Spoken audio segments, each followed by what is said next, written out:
Selamat mendengarkan podcast ini. Dari 0812 6258 dan seterusnya. Shalom Pak Era, saya seorang ibu dan ingin bertanya apa makna baptisan air bagi seorang yang ingin mengikuti Kristus dan bilakah seseorang bisa dibaptis? Dan bila tidak dibaptis, apakah seseorang bisa dikatakan pengikut Kristus walau mungkin dalam kehidupannya hidup meneladani Kristus? Terima kasih Pak, Shalom. Yang pertama, baptisan itu lambang kematian, tefilah dalam bahasa Ibrani. Pada bulannya ini adalah tradisi orang Yahudi, di mana orang non-Yahudi yang mau masuk agama Yahudi harus dibaptis. Sejak dibaptis mereka harus memasuki cara hidup orang-orang Yahudi dan meninggalkan cara hidup orang non-Yahudi yang pernah ia jalani atau pernah mereka jalani. Baptisan di dalam kehidupan orang percaya adalah kesediaan untuk meninggalkan cara hidup yang lama dan mengenakan cara hidup yang baru. Komitmen untuk meninggalkan cara hidup yang lama itu ditandai dengan baptisan. Selam, ya, biasanya selam, karena selam itu mengikuti tradisi Yahudi seperti baptisan Yohanes. Tetapi saya harap kita tidak berkutat berdebat dalam cara atau teknik baptisan. Yang penting makna baptisan itu, kesediaan meninggalkan cara hidup yang lama dan mengenakan cara hidup yang baru, ya. Roma pasal 6 ayat yang keempat. Nah, saudaraku sekalian, lalu pertanyaannya, bila tidak dibaptis, apakah seorang bisa dikatakan pengikut Kristus? Orang dikatakan pengikut Kristus itu tandanya cuma satu, dia berperilaku seperti Kristus. Apa yang dilakukan selalu sesuai dengan pikiran perasaan Allah. Jika tidak demikian, dia itu walaupun dibaptis 10 kali juga bukan pengikut Kristus. Perilaku seperti Kristus itu baru disebut Kristen. Itu baru layak disebut pengikut Kristus. Apakah harus dibaptis? Nah, karena Tuhan Yesus yang suruh begitu, kenapa kita tidak mau? Harus mau kalau bisa. Maksudnya bagaimana kalau bisa? Nah, seperti penjahat di samping salib Tuhan kan nggak dibaptis. Tetapi kondisinya beda dengan orang yang memiliki kesempatan dibaptis. Anda punya kesempatan dibaptis lalu Anda berkata, saya mau seperti penjahat di samping salib Tuhan, nggak dibaptis juga masuk surga. Ya beda konteksnya, itu bukan apple to apple, itu apple to kesemek. Jadi Anda harus dibaptis. Apa sih ruginya dibaptis? Apa sih sulitnya? Itu maksudnya. Oke, itu jelas ya. Oke, selamat dibaptis. 08 15 33 85 dan seterusnya. Saya wanita usia 53 tahun, notaris di Batam, mempunyai 4 saudara kandung dan anak-anak yang selalu menghakimi dan tidak bersyukur. Yang pertama, perceraian saya. Saya dipukuli babak belur oleh abang tertua dan kaca rumah saya dihancurkan oleh ayah saya. 1B lagi. Peninggalan orang tua 25 miliar, saudara kandung saling ambil harta duluan, sudah selamat jutaan, saling menyalahkan satu sama lain, tidak mau berdamai kecuali saya. 2, anak-anak saya usia 27 dan 23 tahun. Apapun yang saya beri, yang mereka ingat adalah sisi buruknya. Saya berkali-kali membangun komunikasi, mereka selalu membuat saya down, frustasi, dan trauma. Saya ingin seperti orang lain bisa duduk bersama dengan keluarga, hidup rukun dan damai bahagia. Ini nomor teleponnya akan saya simpan, nanti konselor akan menghubungi Anda. Anda orang yang bermasalah. Ya, saya tidak menyalahkan Anda, juga tidak membenarkan Anda. Tapi sampai anak seperti ini tuh Anda itu bagaimana keadaan Anda, ya. Coba nanti akan dihubungi oleh staf kami ya. Saya tidak bisa menjawab. Anda ini pasti orang yang bermasalah, ya. Pribadi yang bermasalah. Pribadi yang bermasalah. Kalau bukan masalah Anda pribadi, masalah orang lain yang membuat Anda menjadi seperti ini. Oke. 0813 11 31. Yang terhormat Bapak Pendeta Erastus, Shalom Pak, sebelum saya mengetik pesan ini, terlebih dahulu saya berdoa pada Tuhan, menyampaikan niat saya ingin curhat panjang pada Bapak dan ingin mendengar jawaban Tuhan melalui Bapak yang saya yakini saya mendapat jawaban hatiku. Oke, apa? Perkenalkan, nama saya Anu, saya tidak sebut namanya. Pekerjaan pelaut, sedikit bercerita tentang saya sebelum bertanya. Saya adalah anak bungsu dari seorang bapak yang dahulu pernah menjadi seorang penatua di sebuah gereja. Ketika saya masih kecil hingga remaja, saya mengalami banyak hal buruk dalam hidup. Akan tetapi dari dulu jika saya ada dalam gereja, saya diam, tenang, menghargai rumah Tuhan, mengikuti dan mendengarkan khotbah hingga selesai. Setelah saya semakin dewasa, saya semakin jauh terseret keluar masuk penjara, pergaulan bebas, menyakiti Tuhan, dan mengabaikannya. Hingga suatu saat saya sadar sendiri, sebelum menikah meninggalkan beberapa kelakuan saya yang jahat, tapi belum semuanya. Saya menikahi seorang wanita di mana sebelum menikah denganku, beliau pernah menyeberang ke iman yang lain dengan alasan mendapatkan mimpi. Ex saya juga memiliki masa lalu yang hampir sama dengan saya.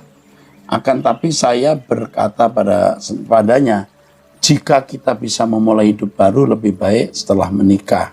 3 bulan setelah menikah, keadaan baik adanya. Setiap minggu kami pergi beribadah ke gereja bersama hingga pada hari saya harus kembali bekerja. Saya terpaksa meninggalkan istri seorang diri di rumah untuk beberapa bulan lamanya. Disitulah Pak, keadaan mulai berubah. Beliau tidak mau lagi mengiyakan ajakan, suruhan, bujukan perintah saya sebagai suaminya untuk pergi beribadah seperti yang sebelumnya kami lakukan. Hingga waktu di awal tahun 2016, emosi saya memuncak dan pada akhirnya saya mengeluarkan statement yang sangat keras dan yang saya sesali berbunyi, lebih baik aku kehilangan kamu daripada kehilangan Tuhanku. Sejak itu ia meninggalkan saya dan pergi menjalin hubungan kembali dengan mantan kekasihnya sebelumnya yang telah menikah juga. Yang juga telah menikah. Karena sakit hati, saya pun membalas apa yang laki-laki itu dan istri saya perbuat pada saya, seperti mereka lakukan. Dan pada akhirnya saya menyesalinya juga. Hampir 5 tahun saya sudah sendiri sejak perceraian yang diinginkan mantan istriku, Pak. Dan saya masih jatuh bangun dalam dosa yang sama selalu, perzinahan. Dalam 5 tahun itu saya juga berusaha mencari wanita pengganti, tapi saya tidak menemukan dan tidak mendapatkan. Hingga satu saat ada seorang berkata pada saya seperti ini, mungkin Tuhan mau abang itu sendiri saja, tidak menikah maksudnya. Lalu saya teringat akan perkataan saya pada mantan istri saya dahulu itu, yang lebih mengutamakan Tuhan daripada dirinya. Pertanyaan saya, Pak, saya ini kan yang sangat berlumur dosa, kotor, menjijikkan, dan tak layaklah. Akankah jika saya dikenan Tuhan lagi setelah banyak ingkar perkataan dan penolakan padanya? Saudaraku, saudara orang yang dikasih Tuhan masih memiliki nurani yang baik. Bisa menulis kalimat ini ada orang yang berpotensi untuk menjadi anak Allah dan kembali dalam pelukan Allah. Yesus datang ke dunia memang untuk orang brengsek seperti kamu dan aku ini. Memang kita ini orang-orang brengsek. Kamu brengsek, saya juga brengsek. Brengseknya cuma beda. Ada yang ketahuan, ada yang tidak. Tuhan mau mengampuni semua dosa kita dan melupakan apa yang pernah kita lakukan. Dan Tuhan mengendaki kita memulai hidup baru. Memulai hidup baru pun Anda tidak akan mudah karena kodrat dosa yang sudah melekat, apalagi kebiasaan berzina. Itu akan sangat berat untuk ditinggalkan. Tetapi bisa. Oleh sebab itu mulailah hidup baru sekarang. Minta ampun lalu mulai hidup baru. Jangan mikir jodoh dulu. Jalani dulu. Jangan mikir pasangan hidup. Nanti Tuhan bisa pertemukan kalau Tuhan mengendaki. Jika mungkin wanita yang tadi menjadi istri balik lagi, ya bisa diterima. Saya tidak tahu Anda punya anak atau tidak di sini. Tapi yang jelas sekarang bertobat, minta ampun, memulai hidup baru, dan selalu ikut saja Truth ID dan doa pagi. Nanti Anda berubah. Anda akan diberi kekuatan Tuhan. Seperti saya diberi kekuatan untuk hidup suci, tidak bercacat, tidak bercela. Akhir kata saya mengajak kepada Bapak yang menulis surat ini, bro, ayo kita berkemas-kemas, kita pulang bersama. Haleluya. Oke, 0812 8974 dan seterusnya. Pak Erasto, saya bukan jemaat Bapak, tapi saya selama pandemi ini selalu mendengar dan mengikut khotbah Bapak, terutama di playlist Wanita Surgawi, sangat menguatkan dan memotivasi. Sekarang ini saya lagi menghadapi masalah ekonomi yang cukup membuat saya sedih dan menjadi beban pikiran karena saya belum pernah merasakan seterpuruk seperti sekarang ini. Sebelum masa pandemi, saya dihadapkan pada satu situasi ekonomi yang membuat saya harus menggadaikan BPKB motor saya ke salah satu leasing di Jakarta. Beberapa bulan berjalan baik karena saya dan suami kerja normal. Pada titik COVID saya harus dirumahkan, suami juga. Beberapa bulan kami masih digaji 50%. Masih bisakah saya membayar tagihan-tagihan saya? Masih bisalah saya membayar tagihan-tagihan saya. Masuk di masa gaji cuma 20%, terus berlanjut suami saya dibayar harian, dalam seminggu hanya 2-3 kali masuk kerja, sedih banget. Kami tetap pasrah, terus berserah sama Tuhan, sampai pada batas saya nggak bisa lagi membayar tagihan motor ini. Sedih banget Pak. Singkat cerita, tadi malam saya tiba-tiba di WA oleh seorang bapak dan minta saya menyerahkan motor saya. Kalau saya tidak serahkan, dia akan masukin saya ke debt kolektor mata elang dan bisa kapan saja mereka mencegat di jalan. Terus terang saya bingung Pak, sedangkan itu motor adalah kaki suami saya untuk cari tambahan penghasilan sebagai ojek online. Oh ini kapan ya dikirim ya? Oke, baik, nanti pasti ini kan masalahnya sangat pribadi nih, saya nggak baca bawahnya, nanti akan dihubungi oleh staf kami. Tolong segera, hari ini juga. Ini sekarang dari luar negeri rasanya nih. Salam Pak Era, saya perempuan usia 35 tahun dibesarkan oleh single mom dan punya orang adik perempuan yang beda umur setahun. Dan punya satu orang adik, oke. Waktu saya kecil ibu saya kabur dari bapak saya dan membawa saya dan adik saya dikarenakan menurut ibu bahwa bapak selingkuh. KDRT dan main keris yang ada isinya. Singkat cerita, ibu saya lebih sayang dan membanggakan adik saya karena secara fisik dia lebih cantik dan putih, nilai akademiknya lebih bagus dan lebih mandiri karena dikuliahkan di luar negeri dan sekarang bekerja di luar negeri juga. Beberapa tahun kemudian saya juga memutuskan untuk spesialisasi dan bekerja di luar negeri. Masalah muncul ketika pacar saya hendak mempersiapkan pernikahan kami di Indo bersama-sama dengan ibu saya dan ibu pacar saya, dan ibu saya dan ibu pacar saya. Saya ulangi ya. Masalah muncul ketika pacar saya hendak mempersiapkan pernikahan kami bersama ibu saya dan ibu pacar saya, karena saya bekerja di luar negeri. Awalnya saya dan ini panjang banget nih. Ini masalah pribadi juga nih. Jadi tidak bisa saya baca ya. Nanti akan dikontak langsung saja. Masalah sangat pribadi, tidak boleh orang dengar lah ya. Oke? Oke, dari 0857 9600 dan seterusnya. Salam Pak, saya ibu rumah tangga usia 52 tahun. Latar belakang saya dari Muslim, ikut suami jadi Kristen Protestan Gemim. Karena saya dari Manado. Pertanyaan saya, apakah benar bahwa Alkitab bukan firman atau sama dengan kata Donald Pram?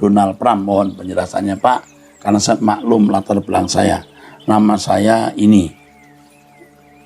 Maksud saya Donald P. Faulkner mengatakan Alkitab bukan firman Tuhan.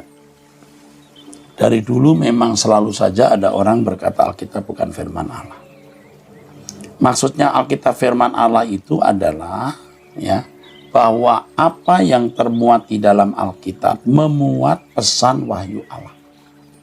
Wahyu Allah itu pusatnya, sentralnya pada apa yang diajarkan Tuhan Yesus dan yang dikenakan.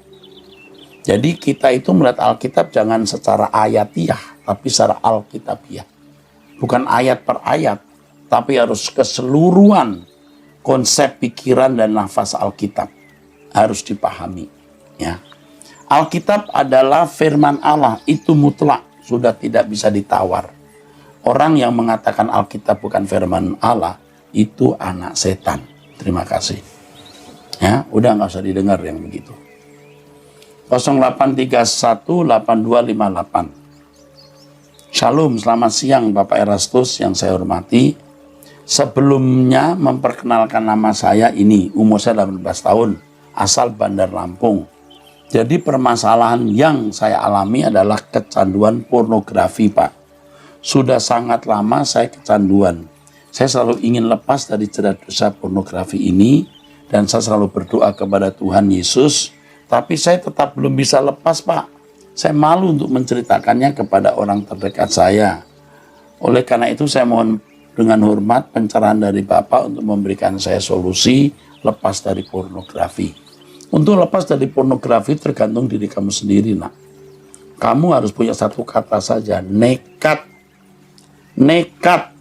Dengan tekad yang kuat itu nekat. Jangan lagi nonton film yang tidak patut. Kamu harus berani menolak waktu keinginan itu muncul. Untuk itu bergaulah dengan orang-orang yang takut akan Allah. Isi waktumu dengan kesibukan-kesibukan yang positif. Dan miliki target dan cita-cita yang real. Aku mau jadi ini, aku mau punya keahlian ini. Lalu bertumbuh atau progresif dalam keahlian itu. Jadi kamu itu punya tujuan hidup. Punya target. Misalnya kamu belajar bahasa Inggris, aku mau selesaikan setiap hari 100 kata yang aku pelajari, vocabulary-nya, ya, perbendaharaan katanya. Apalagi, aku mau bisa belajar musik, aku mau dalam 1 bulan ini aku bisa menguasai seluruh akord, seluruh chord maksud saya, seluruh chord, dan seterusnya. Itu membuat kamu akan memberikan fokus bukan pada gairah seks libido yang akan menjerumuskan kamu. Nah, kalau kamu masih saja salah, artinya masih ada kesalahan. Ya, segera minta ampun. Jadi setiap kali salah, mesti minta ampun. Sampai kamu akan bisa terbebas. Dan itu proses. Proses seperti ini sudah saya alami. Saya sudah bisa melewati. Dan saya bisa menang. Saya percaya kamu juga bisa. Ingat, nekat dan berjuanglah. 0815 111 dan seterusnya. Salam Bapak Rohaniku. Oke, salam. Semenjak saya dengar khotbah-khotbah Pak Eras, karakter saya banyak diubahkan oleh Tuhan. Saya usia 42 tahun, DL. Bapak, saya punya ibu mertua yang sangat saya kasih. Ibu mertua saya belakangan ini selalu membicarakan masa lalu. Selalu menggerutu dan mengutuk juga bapak mertua saya, mengutuki bapak mertua saya yang dulunya menyelingkuhi ibu mertua. Setiap hari bahkan setiap saat ibu saya bercerita, saya selalu memberi masukan tapi tidak mempan, bahkan saya sering setel YouTube khotbah-khotbah Pak Eras sesaat aja menyadari, tapi tidak lama kemudian hatinya berubah lagi. Dan mulai membicarakan sakit hatinya atas perbuatan bapak mertua saya yang sudah bertahun-tahun berlalu. Kami nggak tahu kenapa justru sekarang ini ibu mertua kami saat usia mencapai 80 tahun mengungkit masa lalu. Apa yang harus kami perbuat ya Bapak? Supaya ibu mertua tidak selalu menggerutu dan selalu mengintimidasi bapak mertua. Ini usia 80 tahun, ini pasti masalah kejiwaan. Pasti masalah kejiwaan. Jadi kalau ibu mertua begitu, lebih baik diam dulu. Diam. Beri perhatian, kasih sayang, teduhkan jiwanya dengan perhatian, makan yang dia suka, jalan-jalan yang dia mau. Itu dulu. Jangan dikhotbahin, percuma. Percuma, saudara berkhotbah untuk usia 80 tahun. Ada orang-orang tua yang mulai pikun. Dia jadi ingat pengalaman-pengalaman masa lalu. Heran ya. Yang diingat waktu dia masa kecil mancing misalnya. Heran kan? Wah, mancing terus loh.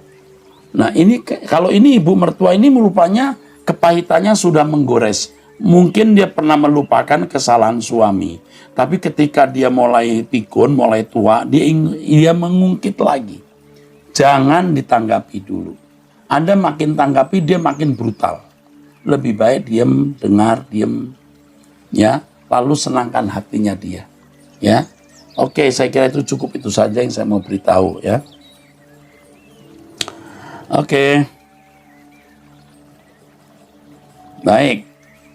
Sekarang dari 0812 9755 dan seterusnya. Salam Pak Erastus, saya ibu rumah tangga usia 50 tahun, 2 anak. Pak, saya punya unek-unek yang selama ini cuma bisa saya pendam saja.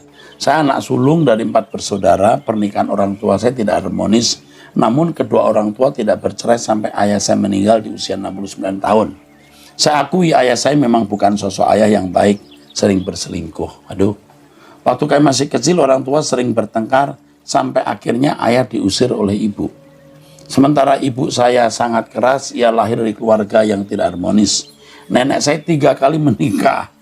Dan menurut saya, ibu saya nenek juga genit pada masa mudanya. Mungkin itulah yang menyebabkan ibu tidak dekat dengan nenek sampai akhirnya nenek meninggal usia 88 tahun. Aduh, ini panjang sekali nih. Tapi tidak terlalu panjang kok. Saya teruskan ya, ini lucu nih kalau sudah ada nenek-nenek genit begini ya.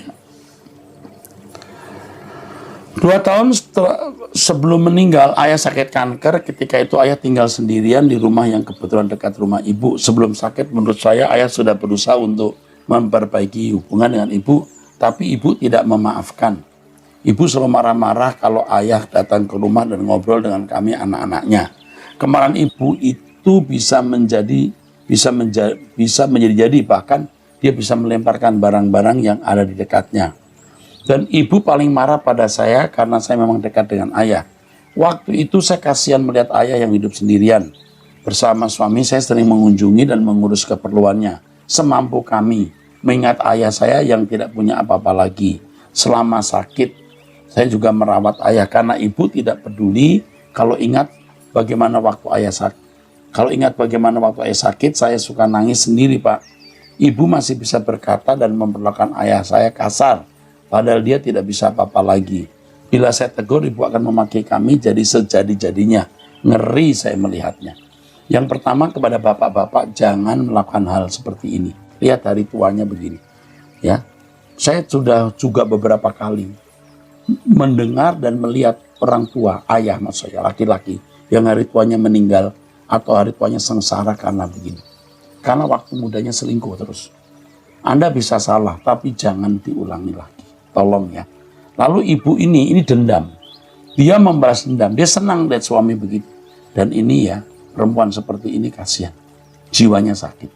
Ini kalau nggak bertobat ini masuk neraka ini. Dia mesti disadarkan. Tidak bisa dibenarkan walaupun suami salah.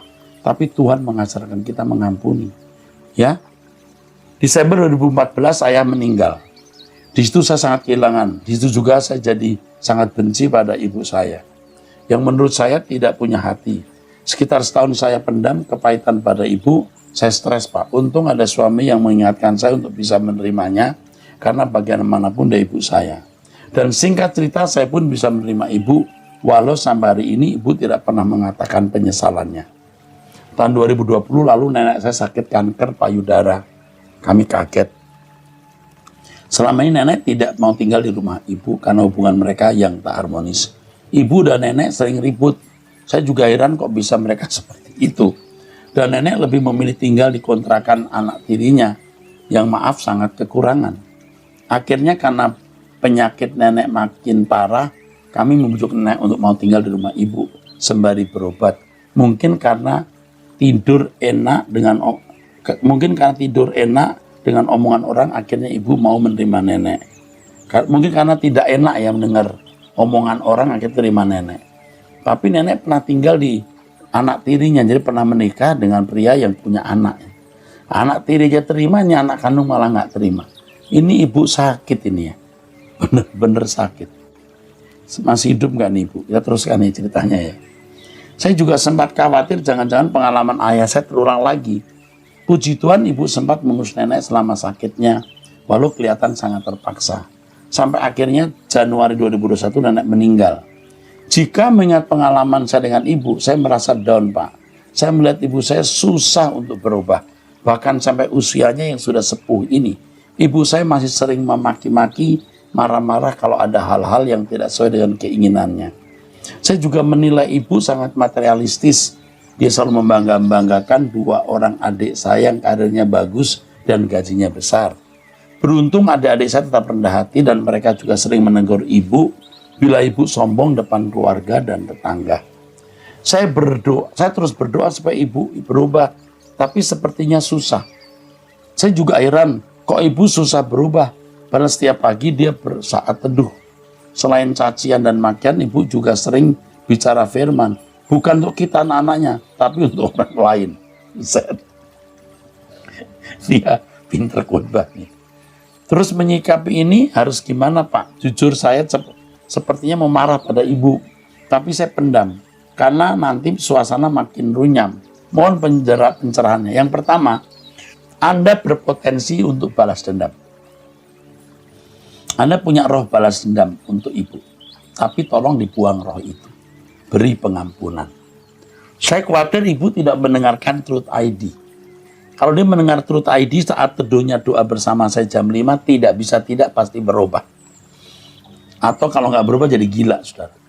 Karena dia akan mendengar firman untuk mengampuni, memaafkan, diam. Lalu dia tidak melakukannya, nggak mungkin. Bisa tidak waras dia. Ibu Anda ini sakit. Nah, kepada ibu-ibu sekalian, keadaan masa lalu, ketidaksetiaan suami, setikat suami yang kasar dan lain-lain, itu sebenarnya bisa memicu kita menjadi rusak seperti ibu ini. Tetapi sebaliknya juga bisa memicu kita sempurna. Bisa berakibat negatif berat, tapi juga bisa berakibat positif berat. Tergantung respon kita. Maka saya mengajak ibu-ibu kalau menghadapi masalah seperti ibu ini, kita harus mendekat ke Tuhan. Ikut firman Tuhan yang disampaikan di acara Wanita Surgawi. Saya selalu menyinggung ini. Wanita Surgawi lewat Truth ID. Pokoknya pembahasan Truth ID, baik Wanita Surgawi, kebaktian-kebaktian lain, doa pagi, mengarahkan ke perubahan. Keadaan sulit membuat kita menjadi positif, bukan negatif. Dan kepada penanya ini, engkau wanita baik ya, engkau berpotensi baik ya. Ini luar biasa juga nih ibu usia 50 tahun ini ya. Tapi sudah diproses Tuhan luar biasa ya. Luar biasa loh anak-anak dari ibu ini yang ibunya jadi rusak begitu, tapi anak-anaknya masih baik. Nah, tapi masih ada potensi ibu ini menjadi baik karena ibu itu mengenal firman. Walaupun dia tidak melakukannya. Arahkan ke Truth ID dan doa bersama saya. Bisa berubah. Ingat ya pesan saya untuk yang menanya, jangan balas dendam kepada orang tua. Miliki belas kasihan. Bayangkan kalau nanti Anda tua seperti dia gimana? Anda mengharapkan perlakuan orang bagaimana? Anda pasti mengharapkan orang mengasihi, mengasihani, dan membimbing, dan sabar. Ya kan? Oke, selamat berjuang. Tuhan memberkati. Sampai di episode yang akan datang.